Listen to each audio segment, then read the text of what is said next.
내 인생에서 가장 후회스러운 순간을 꼽으라면 주저없이 남편과 결혼했던 때라고 말할 것입니다. 특히 그날 딸 우희가 대학 진학을 앞두고 학비 이야기를 꺼냈을 때 남편이 보였던 행동은 우리 모녀의 가슴에 평생 지워지지 않을 상처를 남겼습니다. 남편은 술버릇이 나빴고 처자식을 늘 무시했습니다. 양반의 대를 이은 시골 종갓집에서 장손으로 자란 탓인지 남편은 남녀차별이 유독 심했죠. 명절 식사 자리에도 남자들만 방에 상을 차려 밥을 먹고 여자들은 부엌에 모여 따로 밥을 먹을 정도였으니 말 다 했죠. 결혼 후에 나 스스로가 식모인 것 같은 기분이 든 적이 한두 번이 아니었습니다. 여기까지는 그러려니 했습니다. 옛날에는 이런 집들이 의외로 많았거든요. 시대를 잘못하고 태어났거니 생각하며 넘어갈 수 있을 정도였습니다. 문제는 제가 딸 하나를 낳고 더 이상 아이를 낳지 못하는 상황이 되자 본격적으로 시작됐습니다. 남편은 나를 대놓고 무시했습니다. 시댁 어르신들은 저를 씨 없는 암탉이라 부르기도 했죠. 딸이 아무리 공부를 잘해도 칭찬 한번 하는 일이 없었습니다. 오히려 계집애가 공부해서 뭐하냐, 남편만 잡아먹지 같은 이해할 수 없는 소리만 해댔습니다. 정말 시대착오적이었죠. 남편과 시댁이 그럴수록 나는 딸에게 더 많은 칭찬을 해주었습니다. 초중고 내내 전교에서 1등을 놓치지 않은 딸은 결국 서울에 있는 사립명문의대에 합격했죠. 딸은 남편에게 합격 사실을 알리며 학비를 내달라고 했습니다. 아빠, 저는 꼭 서울에 있는 의과대학에 가고 싶어요. 등록금이 좀 비싸긴 하지만 의사가 되면 아빠가 저한테 투자해 주신 돈보다 훨씬 많이 벌어서 갚을게요. 계집 주제에 대학? 연병하네. 의대는 등록금도 비싼 데다가 학교도 오래 다녀야 되고 책값이다 실습비다 해서 부가적으로 들어가는 돈도 많고 서울에서 학교 다니려면 월세, 생활비까지 돈이 좀 많이 들어? 이게 다 키워놨더니 살림의 보탬이 될 생각은 안 하고 어디서 돈만 축내려고. 두 번 다시 내 앞에서 대학 얘기 꺼내지 마라. 딸이 남들은 못 가서 안달이 명문의대에 합격을 했다는데 남편은 그걸 안 보내주겠다니 정말 속이 터질 지경이었습니다. 나는 딸의 편에 서서 남편을 설득하려 했었습니다. 여보, 요즘에는 여자애들도 다 서울에 대학 보내고 그래요. 그러지 말고 학비를 대줍시다. 의대래잖아요, 의대. 시끄러! 땡전 한 푼 못 벌어오는 여편네가 맨날 돈 쓰자는 얘기는 잘하지. 그러자 딸이 떨리는 목소리로 항의했습니다. 내가 아들이었어도 대학에 안 보냈을 거예요? 뭐? 내가 아들이었어도 서울에 있는 명문의대에 합격했는데 등록금 못 주겠다는 소리를 했을 거냐고요. 이게 어디서 아빠 앞에서 눈을 부릅뜨고 대들어? 입 다물어 임마. 누군 이렇게 태어나고 싶어서 태어난 줄 알아요? 이게 입 다물래니까 계속 쫑알쫑알 시끄럽게. 아빠는 맨날 아들 못 낳고 딸만 낳은 게 엄마 탓이라고 하죠. 아빠는 XY 염색체도 몰라요? XY... 뭐? 남자인지 여자인지 구분하는 성염색체는 남자만 갖고 있어서 아이의 성별은 아빠 쪽에서 결정되는 거라고요. 그러니까 내가 딸로 태어난 건 순전히 아빠 탓이에요. 엄마 탓이 아니라. 중학교만 나오면 알 수 있는 XY 염색체도 모르면서 왜 그렇게 매사에 자기 말만 옳다고 우겨대는 거예요? 그 말이 남편의 열등감을 자극했습니다. 남편은 초등학교만 졸업하고 문중에는 포도밭에서 일하기 시작했거든요. 네가 지금 이 아빠를 가르치려 드는 거야? 네, 가르치는 거예요. 모르면 좀 배우세요. 이게 어디서 건방지게... 남편이 딸의 뺨을 갈겼습니다. 나는 급히 딸을 감싸 안았죠. 폭력 성향이 있는 남편은 한번 손찌검을 하기 시작하면 상대가 쓰러질 때까지 눈이 돌아가곤 했습니다. 다 큰 딸을 때리도록 그냥 둘 수 없었죠. 그만해. 내 딸 때리지 마. 당신은 빠져. 이래서 계집들은 하나도 쓸모가 없어. 남편의 폭언과 폭력에 나는 더 이상 참을 수 없었습니다. 딸의 손을 잡고 집을 뛰쳐나와 친정으로 향했습니다. 시외버스 안에서 딸은 내 품에 안겨 서럽게 울었습니다. 나는 딸의 등을 토닥이며 말했습니다. 우희야, 엄마가 미안해. 엄마가 어떻게든 학비 마련할 테니까 너는 아무 걱정 말고 네 꿈을 향해 나아가. 엄마가 비록 배운 것도 없고 무식하지만 우리 딸 우희는 꼭 대학에 보내서 똑똑하고 잘난 여자로 키울 거야. 갑자기 딸이 외손녀를 데리고 나타나자 부모님은 무슨 일이냐며 걱정을 하셨어요. 나는 그저 집안에 바쁜 일이 있으니 며칠간만 외손녀를 보살펴달라고 둘러대고는 혼자서 집으로 돌아왔어요. 남편과 단판을 지을 생각해서요. 현관문을 열고 들어온 나는 충격적인 광경을 목격했습니다. 그날 일을 치고 부인과 딸이 집을 나갔는데도 남편은 걱정을 하기는커녕 태연하게 상간녀와 히히덕거리고 있었습니다. 그것도 우리 부부의 침실에서요. 남편이 바람을 피운다는 건 일찌감치 알고 있었습니다. 시댁에서도 노골적으로 남편이 새장가를 가서 아들을 낳기를 원하고 있었거든요. 옛날 남자들은 처벌 몇 명은 뒀다나 뭐라나. 정말 아무리 시골 종갓집이라도 어떻게 이렇게 사고방식이 조선시대 같은지. 한숨이 다 나왔지만 딸을 위해 지금껏 꾹 참고 살아왔습니다. 하지만 이건 정말 아니었죠. 그새를 못 참고 상간녀를 집으로 끌어들이다니. 남편은 상간녀에게 고가의 샤넬백을 선물하며 환심을 사고 있었습니다. 딸의 교육은 외면하고 가정을 파탄낸 남편의 행동을 이제 정말 더 이상은 참을 수 없었습니다. 여보, 제가 아무리 모른 척하기로서니 어떻게 이 집에 저 여자를 데리고 올 수가 있어요? 나의 등장에도 남편은 태연했습니다. 오히려 뻔뻔하게까지 했죠. 당신? 왜 벌써 돌아왔어? 오랜만에 친정에 갔는데 좀 더 쉬다 오지. 아님, 영영 안 돌아와도 되고. 남편의 말에 상간녀가 까르르 웃었습니다. 어머, 오빠, 그 말은 너무 노골적이다. 그러면 언니가 마음 다치잖아. 제발 말 좀 가려서 해, 오빠.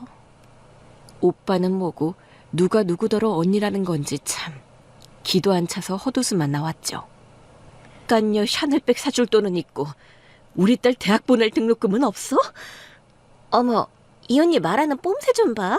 상간녀가 뭐야, 교양 없게. 왜? 그럼 교양 있게 뭐라고 말해줄까? 바람녀, 불륜녀, 그것도 아니면 꽃뱀? 뭐? 꽃뱀? 언니 지금 말 다 했어? 말 다 안 했다. 그리고 야, 권정호, 당신 미쳤어? 어디 하늘 같은 남편 이름을 막 부르고. 하늘이 와르르 무너지는 바람에 이제 더 이상 우러러볼 하늘이 없네. 권정호, 이제 너랑 나랑은 끝이야. 당신이 그렇게 원하던 이혼 내가 해줄 테니까 위자료나 넉넉히 줘. 내가 그 돈 받아서라도 우리 우희는 꼭 대학에 보내야 쓰겠으니까. 그렇게 나는 남편과 이혼을 했습니다. 나와 갈라서기 전부터 대놓고 바람을 피우던 남편은 좋아라 입이 찢어져서 이혼 서류에 도장을 찍었죠. 앞으로 절대 다시 찾아오지 않는 조건으로 위자료도 넉넉히 받았죠. 그렇게 내 딸 우희는 대학에 진학해 의사의 길을 시작할 수 있었습니다. 그리고 1년 후 남편의 상간녀가 아들을 낳았다는 소식을 전해 들었습니다. 내 마음속에는 말로는 다 표현할 수 없는 감정들이 소용돌이쳤습니다. 아빠에게 인정도 사랑도 받지 못하고 자란 내 딸 우희가 더욱 안쓰럽더군요. 나는 앞으로 딸을 더 많이 사랑하고 응원해주기로 결심했습니다. 우희 역시 지난 아픔을 발판 삼아 학업에 더욱 매진했습니다. 아빠에게 당했던 폭언과 무시의 아픔이 그 애를 더욱 강하게 만든 듯 언젠가는 이런 말을 하더군요. 보란 듯이 성공할 거야. 성공해서 아빠 말처럼 내가 아무것도 아닌 계집애가 아니라는 걸 증명하고 싶어. 아빠가 틀렸다는 걸 꼭 보여주고 말 거야. 딸의 마음은 이해가 됐지만 복수심에 불타서 성공하겠다는 말은 걱정스러웠어요. 내 딸의 마음에 복수심 같은 부정적인 감정보다는 긍정적인 감정이 더 많기를 바랬거든요. 그래서 하루는 딸을 불러앉히고 진지하게 대화를 했습니다. 우희야, 너의 인생은 오롯이 우희 너만의 것이야. 엄마는 네가 누구한테 보여주기 위해서 성공하기보다는 너의 행복을 위해서 성공했으면 좋겠어. 누구에게 보여주기 위해 열심을 다하는 순간 내 인생은 더 이상 내 것이 아니게 되거든. 싫어하는 상대에게 완벽하게 복수하는 방법은 인생에서 그 사람을 완전하게 지워버리는 거야. 그러면 행여나 다시 만나더라도 그 사람은 너에게 아무런 영향도 끼칠 수 없겠지. 아빠에게 성공한 네 모습을 보여주겠다는 생각은 안 했으면 좋겠어. 너의 가치를 증명해야겠다는 생각도. 그래야 비로소 아빠의 영향에서 완벽하게 벗어날 수 있지 않겠니? 내 말을 들은 딸은 하염없이 눈물을 흘렸습니다. 어떻게든 아빠에게 인정받고 말겠다는 마음을 꺾어버린 건 미안했지만 그러면 내 딸이 평생 아빠라는 굴레에서 벗어나지 못할 것 같았거든요. 그 애가 과거의 아픔에서 자유로워지길 바랬습니다. 내게 티는 내지 않았지만 딸은 본과를 졸업하고 인턴을 하기까지는 제 아빠를 많이 의식하는 것 같았어요. 하지만 전공의 시험을 앞두고 대화를 해보니 누구에게 인정받고 싶어서가 아니라 의사 본연의 의무에 충실하겠다는 마음이 더 크더군요. 엄마, 나 신경외과 전공할까 봐. 신경외과? 어렵고 힘든 분야라고 하던데 괜찮겠어? 힘든 만큼 보람도 클 거잖아. 그리고 사람들의 생명과 직결된 일이라서 꼭 하고 싶어. 그래, 네가 알아서 잘 결정하겠지. 엄마는 우리 딸을 항상 믿고 응원해. 그렇게 딸은 신경외과 분야에 뛰어들어 최고의 전문의로 성장했습니다. 그녀의 진료실은 매일같이 환자들로 북적였습니다. 수많은 환자들이 그녀에게 목숨을 맡기기 위해 줄을 섰습니다. 그녀의 이름은 의료계에서 모르는 사람이 없을 정도로 명망이 높았습니다. 딸은 수술이 끝나고 환자가 회복하는 모습을 보는 걸 가장 좋아했어요. 한 번 시들었던 생명이 다시 살아나는 걸 보면 정말 뿌듯하다고 했습니다. 뛰어난 실력뿐만 아니라 매력적인 외모와 언변 덕에 방송 출연 요청도 쇄도했습니다. 그녀는 이제 더 이상 아빠에게 무시당했던 어린 소녀가 아니었습니다. 자신의 힘으로 우뚝 선 당당하고 멋진 여성으로 성장했죠. 나는 그런 딸을 볼 때마다 가슴이 벅차올랐습니다. 딸의 성공이 나에겐 가장 큰 위로이자 기쁨이었습니다. 딸의 빛나는 미래를 상상하며 우리의 삶이 이제야 비로소 제대로 된 길을 찾아가고 있음을 느꼈습니다. 하지만 마음 한편에는 늘 불안감이 있었습니다. 딸이 유명해지면 유명해질수록 언젠가 그 인간이 아빠랍시고 우리 앞에 나타날지도 모른다는 막연한 불안감이었죠. 불길한 예감은 틀리지 않는다고 했던가요? 우려대로 그 인간이 딸의 진료실에 찾아왔습니다. 그날 딸은 평소와 다름없이 외래 진료를 하고 있었습니다. 다음 환자의 차트를 확인해 보니 이름이 권정우였습니다. 딸은 그 이름을 보는 순간 잠시 멈칫했습니다. 이름과 나이가 묘하게 일치하는 한 사람이 떠올랐기 때문이었습니다. 설마 하는 마음에 그녀의 손이 미세하게 떨렸지만 이내 평정심을 되찾았습니다. 아빠의 이름과 나이만 같을 뿐 단순한 동명이인일 수도 있다고 스스로를 다독였죠. 이윽고 간호사가 진료실 문을 열었습니다. 간호사의 안내를 받아 안으로 들어온 환자는 우희의 아빠, 권정우가 맞았습니다. 20년의 세월을 뛰어넘어 다시 만난 그는 초라하기 짝이 없었습니다. 늘 자신만만하고 호기롭던 모습은 온데간데 없고 낡고 해진 옷차림에 수척해진 얼굴, 그리고 초점 없는 눈빛만이 남아있었습니다. 우희는 아무런 내색 없이 그저 차분하고 전문적인 의사의 모습으로 자신을 내친 아빠를 맞이했습니다. 권정우 환자분, 앉으세요. 이전 병원에서 보내온 검사 결과를 보니까 뇌종양 소견이 있던데 왜 그쪽에서 수술을 안 하고 우리 병원으로 오셨나요? 안 된다고 해서, 다들 가망이 없다고 해서. 우희야, 나 모르겠니? 나야, 네 아빠. 그 인간이 느닷없이 딸의 이름을 부르자 간호사가 당황해서 우희를 바라봤습니다. 우희는 의외로 덤덤했죠. 환자분, 지금은 진료 중이니 사적인 이야기는 삼가해 주십시오. 예, 나 지금이나 바뀐 게 하나도 없네. 이런 버르장머리 없는 계집 같으니라고. 어디서 감히 아빠를 환자분이라고 불러? 어? 어디, 우희니가 그렇게 유명한 의사라니까 확실히 한번 말해봐. 내가 정말 가망이 없는 거야? 수술을 못할 정도로? 환자분, 진정하시고요. 현재 환자분의 상태는 매우 위중하며 수술 또한 고난이도의 위험성을 내포하고 있습니다. 이게 끝까지 아빠더러 환자분이라 그러네? 환자분, 계속 사적인 얘기를 하시면 더 이상 진료를 봐드릴 수가 없습니다. 진료를 봐줄 수가 없다는 말에 남편이 한 발 물러섰습니다. 그래서 수술을 할 수 있다는 거야, 없다는 거야? 상당히 위험한 상태라 좀 더 고민을 해봐야 할 것 같습니다. 고민은 무슨 고민? 그냥 우희 네가 수술을 하면 되잖아. 너 명의라면서 텔레비전에도 나왔잖아. 아무리 까다롭고 어려운 수술도 잘 해내기로 유명하던데. 그러니까 우희니가 이 아빠를 한번 살려내봐. 지금 제게 수술을 받고 싶다는 말씀이십니까? 그래, 그 말이다.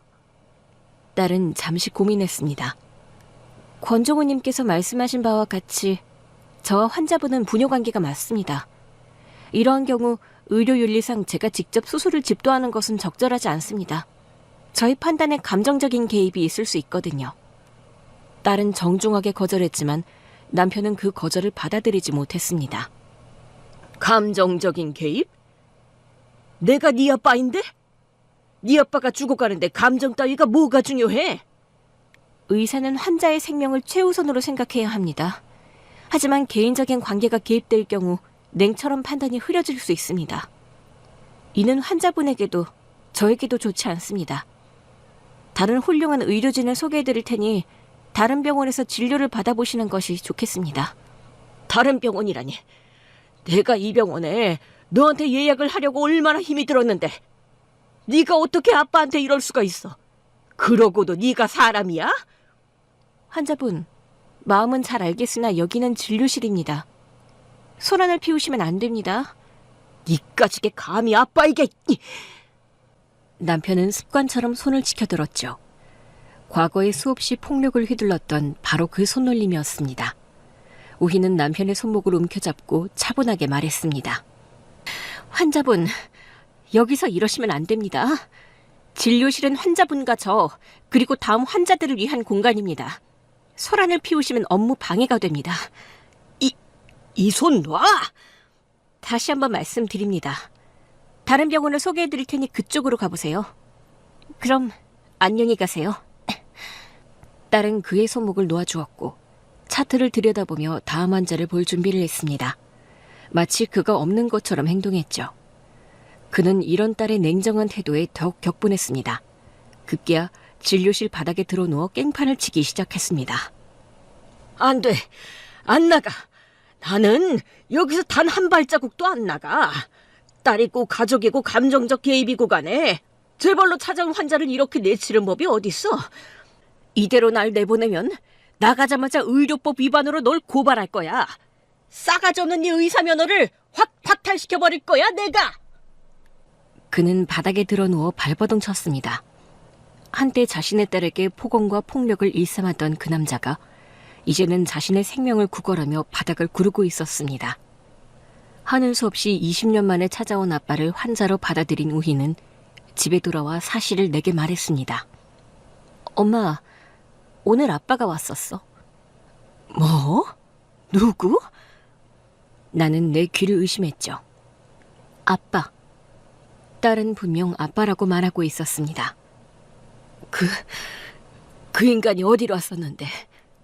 병원, 내 진료실에. 진료실엔 무슨 일로? 악성 뇌종양이더라고. 뇌종양. 그래서 어떻게 했어? 수술을 해달라길래 다른 병원으로 가라고 했더니 진료실 바닥에 드러눕고 난장을 피우는 바람에 결국 입원시켰어. 너희 병원에 입원시켰다고? 그 인간을? 그대로 소란을 피우게 뒀다가는 다른 환자들 진료까지 늦어질 것 같아서 일단 입원시켜서 응급처치만 하고 왔어. 내일 다른 병원으로 옮기라고 다시 설득해보지 뭐. 딸의 말을 듣는 순간 억장이 무너져 내렸습니다. 그날 밤엔 도통 잠도 오질 않더군요. 그 인간이 내 딸의 병원에 입원했다는 사실 자체가 나를 미치게 만들었습니다. 한때 나와 딸에게 온갖 폭언과 폭력을 일삼았던 그 남자가 이제 딸의 병원에서 치료를 받으려 한다니 어처구니가 없었습니다. 다음날 아침 나는 잠도 제대로 자지 못한 채 병원으로 달려갔습니다. 병실 문을 열고 들어선 순간 내 눈에 들어온 것은 초라하게 혼자 밥을 먹고 있는 전 남편의 모습이었습니다. 그 잘난 상간녀와 아들은 온데간데 없고 그는 홀로 병실에 앉아 있었습니다. 나를 발견한 전 남편은 밥숟갈을 내려놓았습니다. 지난 시절엔 한 번도 보지 못했던 비굴한 모습이었습니다. 나는 갑자기 그가 측은해졌지만 딸을 위해 마음을 굳게 먹고 모진 말을 뱉어냈습니다. 당신 여기가 어디라고 온 거예요? 당장 이 병원에서 나가서 다른 곳으로 옮기세요. 내가 내 돈 내고 입원했는데 왜 다른 병원으로 가야 한단 말이지? 여기가 무슨 당신 개인 병원이라도 돼? 나는 환자로서 이 병원을 선택할 권리가 있어. 이 병원에는 뇌종양 분야 최고의 의사가 있다고. 최고의 의사? 그 의사가 바로 내 딸이에요. 당신이 상간녀에게 샤넬백은 사줘도 등록금은 한 푼도 못 대주겠다고 했던 그 딸이 바로 최고의 의사라고요. 그렇게 우리 모녀를 내치고는 어떻게 뻔뻔하게 이제 와서 의사가 된 딸을 찾아올 수 있어요? 20년을 외면하며 살아온 딸을 최고의 의사라만 볼 수 있는 당신이란 인간 정말 가증스럽네요. 뭐가 가증스러운데? 나는 단지 환자로서 의사를 찾아온 거라니까. 왜 자꾸 당신이 다른 병원을 가라 말아야? 내 딸이든 뭐든 간에 의사라면 환자를 받아야 할 의무가 있는 거 아닌가? 나는 아파서 온 환자고 이 병원에서 최고의 의사에게 치료받을 권리가 있어. 우리 딸이 의사로서의 본분을 지킨다면 나를 치료해야 마땅한 거지. 우리 딸이 아니라 내 딸이야. 제발 내 딸 그만 괴롭히고 당신이 그렇게 자랑스러워하던 그 잘난 아들한테나 가세요. 그 아들한테 당신을 치료해달라고 하고 죽고 못 살던 그 상간녀한테 당신 병수발 들어달라고 하라고. 그 얘기는 왜 꺼내? 지나간 일 가지고 왜 이렇게 사람을 못 잡아먹어서 안달이야? 당신은 항상 그런 식이었어. 과거를 들춰내서 사람을 비참하게 만드는 게 당신 특기였지. 비참하게 만든다고요? 당신이 나를 그리고 내 딸을 얼마나 비참하게 만들었는지 기억은 나요? 매일 술에 취해 들어와서 멀쩡한 사람 때리고 겨우 하나 있는 딸에게 욕지거리나 해대고. 나한테는 또 뭐라 그랬어? 딸 하나 낳고 더 이상의 못 낳으니 소방 맞아야 한다고 했던 그 말 아직도 내 귀에 생생하게 맴돌아요. 걸핏하면 욕하고 때리고 쫓아내겠다고 으름장을 놓은 폭력적인 아빠. 그게 당신이 내 딸한테 보여준 아빠의 모습이었어. 전 남편은 당황한 듯 헛기침을 했습니다. 내 눈을 똑바로 쳐다보지 못하고 요리조리 피하기만 했죠. 그땐 내가 술에 취해서 그랬던 거고, 술 한 잔 걸치면 사람이 실수할 수도 있고 그런 거지 말이야. 다 지난 옛날 얘기를 자꾸 꺼내서. 그리고 내가 언제 당신을 때렸다고 그래? 나만 때린 줄 알아? 당신 우리 우희한테도 시시때때로 손찌검을 했어요. 그거야 맞을 짓을 해서 그렇겠지. 세상에 맞을 짓이 어딨어요? 맞을 짓이란 건 없어요. 그렇게 따지면 당신도 나한테 할 말 못할 말 다 했잖아. 당신도 나를 얼마나 무시했는데, 내가 당신 때문에 얼마나 고생했는데. 고생? 당신이 고생을 했다고요? 당신은 평생 자기 욕심만 채우며 살았지. 우리를 위해 손가락 하나 까딱한 적 없었어. 딸이 아파도 눈 하나 깜짝 안 하던 사람이 이제 와서 최고의 의사에게 치료받을 권리? 당신이 딸에게 해준 게 뭐가 있다고 그런 말을 해요? 내가 뭘 안 해줬는데. 내가 벌어다 준 돈으로 먹고 살았잖아, 당신. 사실은 둘이서 내 등골을 다 빼먹어 놓고 당신은 항상 피해자인 척만 했지. 내가 집안의 가장으로 얼마나 힘들었는지 당신이 알기나 해? 당신은 그저 편하게 앉아서 내가 벌어다 주는 돈만 축내는 주제에 매일 불평만 늘어놓았잖아. 집구석에 들어가기 싫을 만큼. 돈? 생활비는 쥐꼬리만큼 주고 상간녀한테는 명품식이나 사다 바쳤으면서 어디서 생색이야, 생색이. 당신은 당신이 준 돈 때문에 우리 딸이 이렇게 성공한 거라고 생각해? 아니야. 당신이 버린 딸을 내가 밤낮으로 키우고 가르쳐서 여기까지 온 거야. 그러니까 당신은 의사 된 딸을 만날 자격이 없다고요. 역겨워 정말. 당신 말 다 했어? 내가 왜 당신한테 이런 대접을 받아야 하지? 나는 한때 당신 남편이었고 우리 딸의 아버지였어. 내가 아파서 여기까지 왔는데 당신이 어떻게 이럴 수가 있어? 당신이 어떻게 최소한 인간으로서의 도리가 있다면 나한테 이럴 순 없는 거야. 인간? 당신이야말로 인간의 도리를 저버린 사람이었어. 당신이 우리를 버렸을 때부터 당신은 우리한테 아무것도 아니었어. 이제 와서 아버지 행세? 환자 행세? 역겨우니 당장 내 눈앞에서 사라져. 당장 이 병원을 떠나. 그렇지 않으면 내가 당신을 끌어낼 거야. 당신 같은 사람에게는 단 한 조각의 연민도 남아있지 않아. 당신은 그저 내 딸의 앞길을 막는 장애물일 뿐이야. 장애물? 내가 장애물이라고? 왜 이래, 사람 비참하게. 당신이 비참하든 말든 그게 나랑 무슨 상관인데. 당장 일어나. 당장 이 병원에서 나가서 다른 곳으로 옮기라고.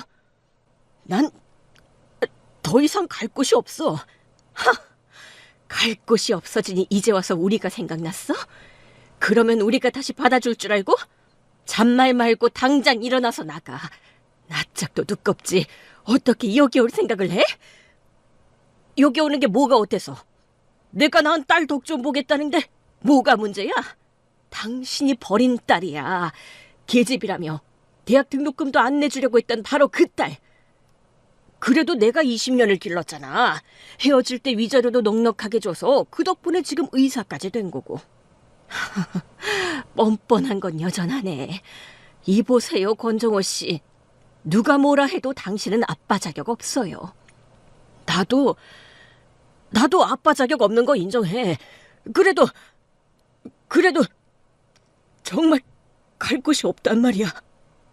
갑자기 전 남편이 눈물을 흘리기 시작했습니다. 그리고 병실 문이 열리더니 딸 우희가 들어왔습니다. 전 남편은 갑자기 딸에게 머리를 조아렸습니다. 우희야, 제발 나 좀 살려줘. 나는 더 이상 갈 곳이 없어. 제발 나를 버리지 마.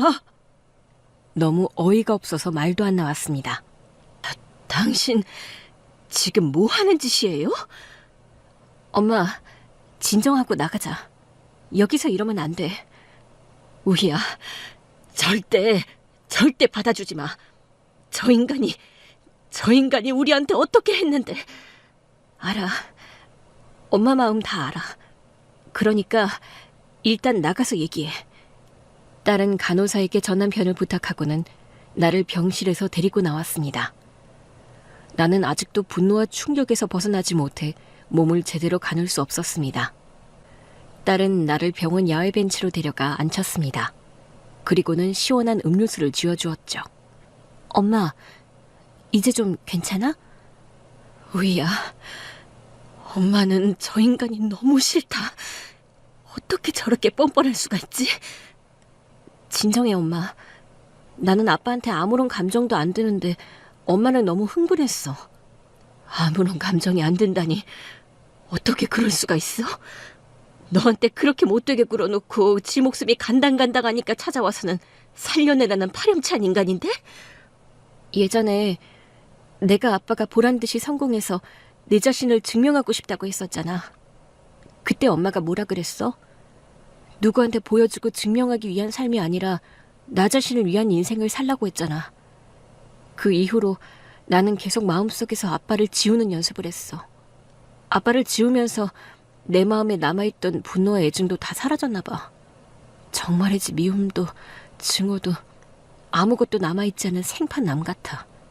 그저 길거리에서 스치는 행인이랑 다를 게 하나도 없어. 딸은 예전에 내가 해주었던 말을 여지껏 기억하고 또 실천하고 있었습니다. 의사 되고 여러 환자들을 거쳐보니까 어차피 인생은 유한하더라고. 영원히 사는 것도 아닌 인생, 그냥 남이 아닌 내게 집중해서 온전히 살아내고 싶어. 그러니까 엄마도 더 이상 아빠 때문에 힘들어하지 마. 엄마 인생에 아빠가 아무런 영향도 끼칠 수 없도록 지난 일은 다 잊어버려. 아 참, 지난번에 백화점에서 받은 옷 있다고 하지 않았나? 엄마, 카드 줄 테니까 들어가는 길에 백화점 들러서 쇼핑이라도 해. 기분 전환이라도 할 겸 맛있는 것도 먹고. 그러면서 딸은 내 손에 카드를 쥐어주었습니다. 나도 같이 가면 좋을 텐데 수술이 잡혀 있어서.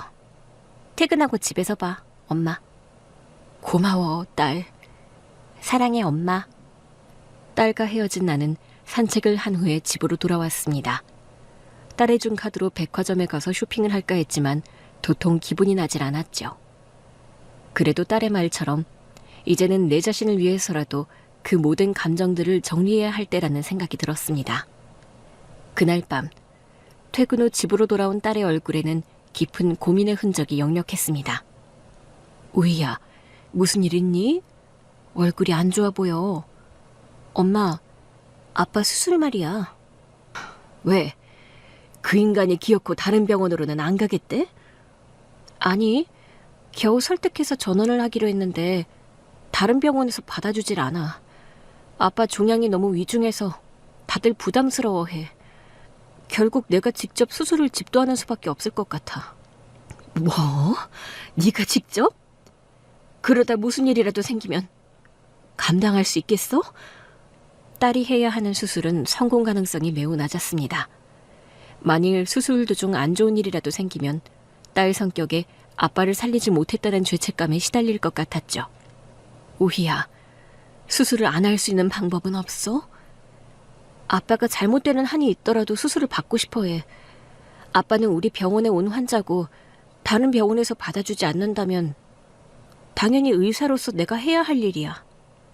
딸은 의사로서의 책임감을 강조했지만 그녀의 얼굴에는 깊은 고민과 갈등이 엿보였습니다.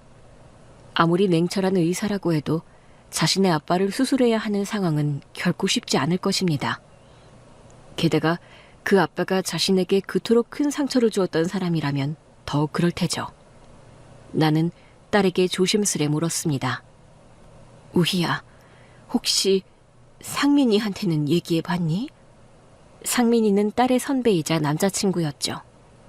같은 병원 같은 과에 근무하고 있으니 더없이 좋은 상담 상대인 듯 했습니다. 선배한테는 아직 말 못했어. 이런 개인적인 문제로 부담을 주고 싶지도 않고. 부담이라니, 상민이가 들으면 서운해하겠네. 이런 힘든 일일수록 함께 나눠야지. 입장 바꿔놓고 생각해봐. 상민이한테 20년 전에 자기를 버린 아빠가 뇌에 종양을 달고 찾아와서는 대뜸 자기 좀 살려달라 그랬는데 그 얘기를 너한테 안 하면 기분이 어떻겠니? 내가 상대한테 이것밖에 안 되는 사람인가 그런 생각 들지 않겠어? 그러니까 혼자 끙끙 앓지 말고 상민이랑 상의해봐. 딸은 그제야 고개를 끄덕였습니다. 알았어, 엄마. 상민 선배하고 상의해볼게. 다음 날 딸은 상민에게 20년 만에 아빠가 환자로 돌아왔다는 얘기를 했습니다.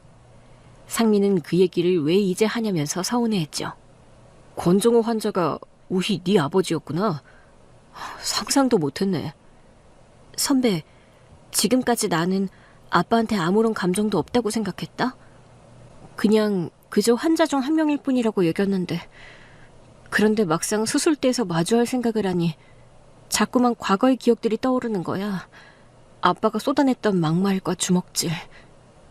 그런 게 떠오를 때마다 아직도 손이 부들부들 떨려. 내가 지금 이런 감정 상태로 수술을 집도해도 괜찮을까? 내가 볼 땐 현재 너의 감정 상태로는 수술에 온전히 집중하기 어려워. 빨리 포기하는 게 옳아. 괜한 의무감에 포기 안 하고 붙들고 있다가는 환자에게 더 큰 위험을 초래할 수 있어. 그럼 아빠는 수술 한 번 못 받아보고 이대로 떠날 날을 기다려야 하는데? 너더러 수술을 포기하라는 거지 수술 자체를 포기하라는 건 아니잖아. 그럼 수술은 누가 해? 내가 할게. 선배가? 그래. 나한테 수술 이관하고 너는 어시스트로 들어와. 내가 아버지 수술을 집도할게. 선배, 너무 고마워. 고맙기는 오히려 내가 고맙지. 우리 우희가 이렇게 솔직하게 지난 과거의 아픔을 이야기해줘서. 사실 이제야 네가 왜 그렇게 결혼을 싫었는지 알 것 같아. 미안해, 선배. 우희야, 때로는 솔직하게 감정을 내보이는 것도 필요해.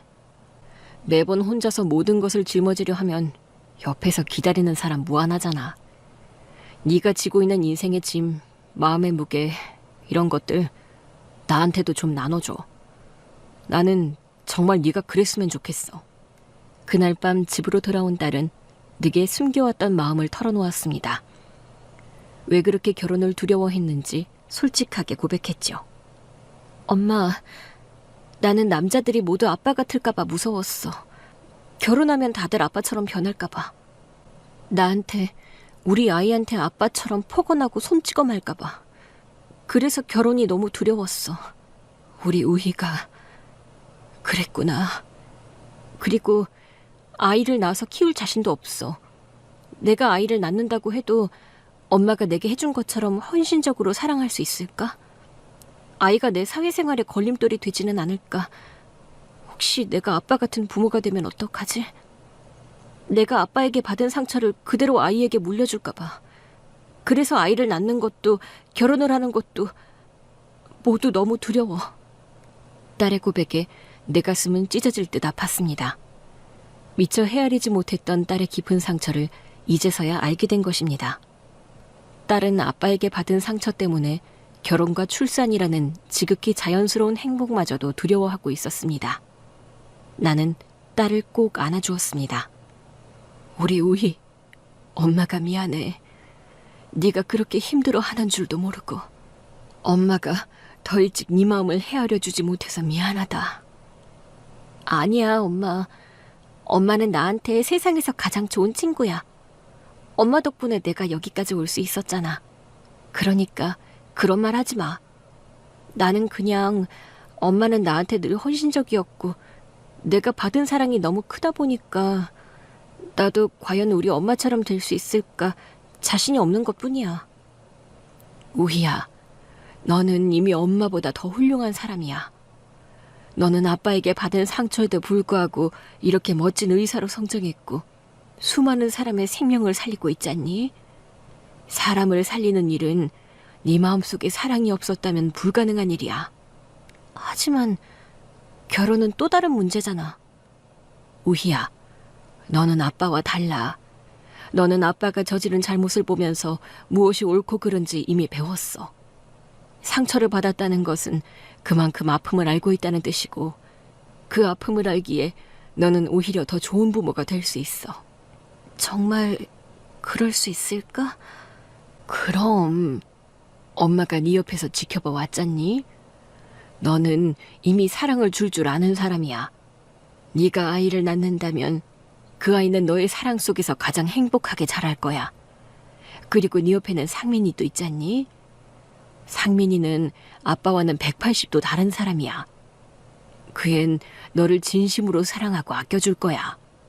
하긴 선배는 내가 결혼을 두려워한다는 걸 알면서도 지금껏 나를 기다려줬으니까 그게 아빠 때문인 줄은 몰랐지만 이유를 모르면서도 지금까지 날 믿고 묵묵히 기다려준 것만으로도 너무 든든해. 그게 바로 사랑이란다. 너의 아픔까지도 이해하고 보듬어주고 너를 믿고 기다려줄 수 있는 사람. 그런 사람이 바로 평생의 동반자가 될 자격이 있는 거야. 상민이는 너의 상처를 보듬어주고 너의 두려움을 함께 나눠줄 수 있는 사람이야.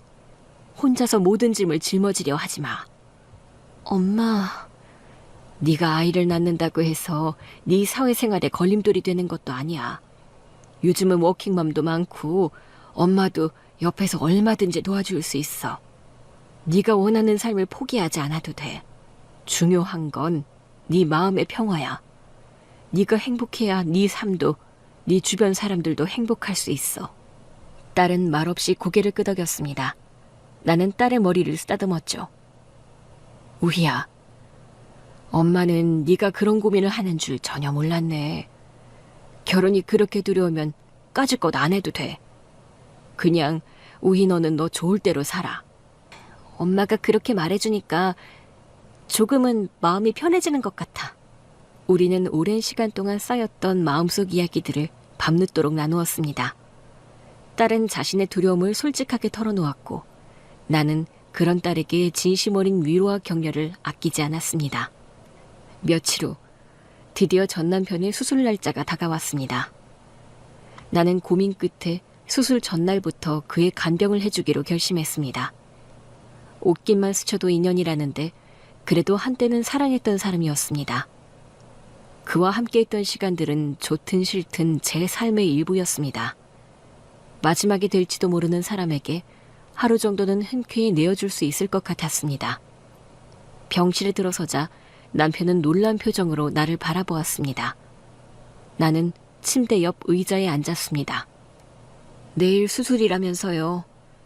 혼자 있으면 무서울 거잖아요. 남편은 어색하게 내 눈을 피했죠. 당신이 왜... 먼 옛날 일이긴 하지만 그래도 한때는 부부여서 그런지 수술 전날에 혼자 있는 거 보고 있기가 좀 그래서요. 당신 도대체 왜 혼자인 거예요? 그때 결혼했던 그 여자랑 아들도 낳았다면서 그새 또 이혼한 거예요? 이혼 안 했어. 그런데 왜 가족들은 안 오는 건데요? 저 자식은 지금 캐나다에 있어. 애 초등학교 때부터 조기 유학을 보냈거든. 애 엄마는 아들 따라가서 여태 같이 있고. 아무리 그래도 그렇지. 아빠가 아프면 냉큼 달려와야 할 거 아니야. 나도 그렇게 얘기했는데 못 온대. 막상 한국에 들어오면 얼마나 오래 간병을 해야 할지도 모르는데 그럼 애 학교를 무작정 빠져야 하냐고. 곧 대입시험 봐야 하는 아들 인생 망칠 일이 나면서. 처자식을 캐나다에 유학 보내고 기러기 아빠가 된 전 남편이었습니다. 아무리 기러기 아빠라도 그렇지 악성 뇌종양 수술을 받는데 부인과 아들이 한국에 들어오길 거부한다는 게 이해가 되질 않더군요. 아들 낳아보니 좋았어요? 겨우 이런 대우 받을 거면서? 예전엔 좋았는데 지금은 모르겠어. 그냥 우리 집안은 대대로 양반 집안이라고 장손인 내가 아들을 낳아야 한다고 그 부담감에 짓눌려 살았던 것 같아. 세상이 변하고 있는데도 나는 그 굴레에서 벗어나지를 못했고 술을 마시고 화를 내고. 남자가 최고이니 여자는 무시하라는 그 옛날 할아버지 말씀이 진리인 줄 알고 잘못된 삶을 살았던 것 같아. 결혼 생활은 어땠는데? 나랑 우희 보내고 상간녀랑 결혼하니까 행복했어요? 전 남편은 내 질문에 너털웃음을 지었습니다. 그냥 좀 많이 외로웠어. 그 사람은 나를 돈벌이 수단으로만 생각하더라고. 그러니까 아들도 날 현금 지급기 이상으로는 안 보는 것 같고 부모님이 모두 돌아가신 후에는 내가 왜 그렇게 아들에 집착했나 후회가 되더라고. 그러니까 후회할 짓을 왜 해? 나도 모르게 눈물이 찔끔 났습니다. 당신 기억나? 우리 연애할 때 벚꽃 데이트했던 거. 연못에 가서 오리배도 같이 탔었잖아. 그때는 정말 좋았는데 그땐 우리 두 사람의 결말이 이럴 거라고는 상상도 못했었죠. 우리의 앞날엔 꽃길만 펼쳐질 거라고 생각하던 시절이었어요. 그러게 나도 내 인생 말년이 이렇게 외로울 줄은 몰랐어. 당신과 우희가 계속 내 곁에 있었다면 이러지는 않았을 텐데. 전 남편은 눈물을 흘렸습니다. 그의 눈물은 진심처럼 보였습니다. 그가 후회하는 모습을 보면 통쾌할 줄 알았는데 마음이 오히려 안 좋더군요. 그렇게 잘난 척 우리를 버렸으면 잘 살기라도 할 것이지 왜 이렇게 초라한 노인네가 됐나 싶었습니다. 이러나 저러나 떵떵거릴 때가 좋았다는 생각도 들었죠. 밤은 깊어지고 수술날 아침이 밝아왔습니다. 동이 트자마자 우희와 상민이 병실로 들어왔습니다. 수술집도의 상민이 남편에게 수술이 어떻게 진행될지 차분하게 설명해 주었습니다. 남편은 여전히 불안해하는 기색이 역력했습니다. 그러자 딸이 그의 손을 잡아주었습니다. 환자분, 걱정하지 마세요. 여기 김상민 교수님께서는 우리 병원 최고의 의사이시니 최선의 수술을 해주실 겁니다. 저도 수술하는 내내 옆에서 어시스트 할 거고요. 전 남편은 그제야 좀 안심이 된 듯 딸의 손을 꼭 잡았습니다. 우희야, 아빠라고 한 번만 불러주면 안 되겠니? 그래요, 아빠. 최선을 다할게요. 딸과 선배는 남편을 수술실로 데리고 갔습니다. 나는 병실에 홀로 남아 창밖을 바라보았습니다. 마음이 여전히 복잡했습니다. 그를 용서할 수는 없었지만 그렇다고 그의 비참한 최후를 바란 것도 아니었는데 이제는 그저 수술이 무사히 끝나기만을 바랄 수밖에 다른 도리가 없었습니다. 수술은 예상보다 길어졌고 내 마음은 더욱 타들어갔습니다. 오랜 기다림 끝에 수술실 문이 열리고 상민이가 나왔습니다. 수술은 잘 끝났습니다, 어머니. 그러니까 걱정 마세요. 그래, 고생했다, 상민아. 그런데 우희는? 우희는 같이 안 나오는 거야? 곧 나올 거예요. 환자를 회복실로 옮기는 중이거든요. 수술은 성공적이었지만 체력이 많이 약해진 전 남편은 결국 회복을 하지 못했습니다. 합병증과 함께 그의 병세는 점점 악화되었고 그토록 늦추고 싶었던 생의 마지막 순간에 이르게 됐죠. 나는 매일 그의 병실을 찾아갔습니다. 처량하고 외로운 채로 그를 혼자 두고 싶지 않았습니다. 어느 날 남편은 희미한 눈빛으로 저와 딸을 바라보았습니다. 그리고는 힘겹게 입을 열었죠. 여보, 그리고 우희야. 내가 정말 미안하다. 두 사람에게 평생 씻을 수 없는 상처를 줬어. 이제 와서 무슨 소리예요. 내가 정말 잘못 살았어. 용서해다오. 딸은 그의 사과를 담담하게 받아들였습니다. 그녀의 얼굴에는 미움도 증오도 없었습니다. 그저 모든 것을 초월한 듯한 평온한 마음이 감돌았습니다. 아빠, 다 지난 일이에요. 이젠 잊어버리세요. 우희야, 이렇게라도 너를 다시 만나서 아빠는 정말 행복했다. 이것이 전 남편의 마지막 말이었습니다. 남편이 하늘나라로 떠나고 나서야 그의 현재 부인과 아들이 모습을 드러냈습니다. 장례식장에서 그들은 상주 역할을 했습니다. 나는 딸과 함께 조문을 가서 그들과 맞절을 했죠. 부인의 얼굴에는 슬픔보다는 피곤함이 역력했고 아들은 무표정하게 서 있었습니다. 여전히 그들은 전 남편이 남긴 유산에만 관심이 있었는지 눈빛에서는 어떤 슬픔도 찾아볼 수 없었죠. 전 남편과의 재회는 저에게 많은 것을 깨닫게 했습니다. 미움과 증오의 감정들이 옅어지고 이제는 그저 한 인간의 쓸쓸한 마지막을 지켜보았다는 생각만이 남았습니다. 딸도 이제 더 이상 과거의 그림자에 갇혀있지 않았습니다. 며칠 후 딸이 남자친구인 상민이와 함께 집으로 찾아왔습니다. 두 사람의 얼굴이 사뭇 진지하길래 나는 무슨 얘기가 나올지 직감했죠. 어머님, 저와 우희의 결혼을 허락해 주십시오. 역시 결혼 이야기였습니다. 딸은 남자친구를 많이 좋아하고 있었지만 부모의 결혼 생활이 파탄나는 과정을 지켜보며 결혼에 대한 트라우마를 갖게 되었습니다. 이런 딸에게 상민이는 매우 좋은 배필이었어요. 대학 때부터 한결같이 서로를 사랑하고 또 아무도 몰랐던 딸의 과거까지 알게 되었으니까요. 딸이 겪었던 아픔과 슬픔을 보듬어 줄 수 있는 유일한 사람이었습니다. 나는 딸에게 물었습니다. 우희야, 너도 상민이와 결혼을 하기로 마음먹은 거니? 응, 엄마. 그런데 조금 겁이 나긴 해. 나는 딸의 손을 잡아주었습니다. 우희야, 엄마와 아빠의 결혼 생활이 불행한 결말을 맞이한 건 맞지만 그렇다고 모든 시간이 그랬던 건 아니야. 엄마도 아빠도 너를 낳을 당시는 정말로 서로를 사랑했어. 그때는 정말 행복했단다. 엄마 아빠도 그런 시절이 있었어? 그럼 있었지. 우리라고 그런 시절이 왜 없었겠니?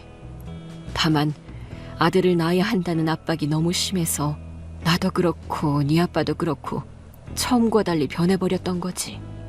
너희 두 사람은 외부에서 어떤 얘기가 들려와도 다 무시하고 너희 둘만 바라봐.